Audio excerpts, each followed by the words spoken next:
ভাই বোন যখন একসাথে কথা বলে তখন আল্লাহ তাআলা বলেন এই সময়টাকে থামিয়ে দাও। আমি খুব অবাক হয়েছিলাম এই হাদিসটা শুনে। আচ্ছা, ভাই বোন কথা বললে ফেরেশতাদেরকে আল্লাহ কেন সময় থামিয়ে দেওয়ার কথা বলল? পরে যখন ডিটেইল জানলাম তখন খুব কষ্ট লাগলো। ডিটেইলটা ঠিক এরকম ছিল। ভাই বোনের সাথে এই পৃথিবীর পরে আর কখনোই দেখা হবে না। হাসরের ময়দানে না, আখিরাতে না, কিয়ামতের পরে না, জান্নাতে না, জাহান্নামে না, কোথাও না। বাবা মার সাথে দেখা হওয়ার সম্ভাবনা আছে, স্বামী স্ত্রীর সাথেও দেখা হওয়ার সম্ভাবনা আছে, ছেলে মেয়ের সাথেও দেখা হওয়ার সম্ভাবনা আছে, কিন্তু ভাই বোনের সাথে সম্পর্ক শুধুমাত্র এই পৃথিবী পর্যন্তই।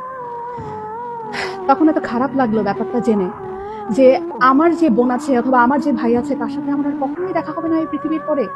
মানে মরে যাওয়ার পরে তার সাথে আর আমার কখনোই কথা হবে না। এত ক্ষণস্থায়ী একটা সম্পর্ক আমাদের।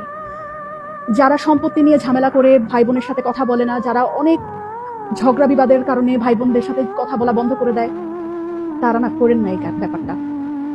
সময়টা না খুব কম আমাদের, খুব কম।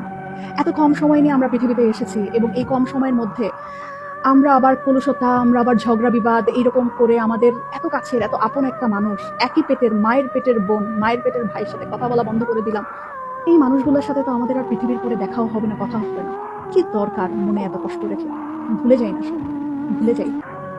অল্প একটু সময়ের ব্যবধান, তারপরে সব নাই, শেষ।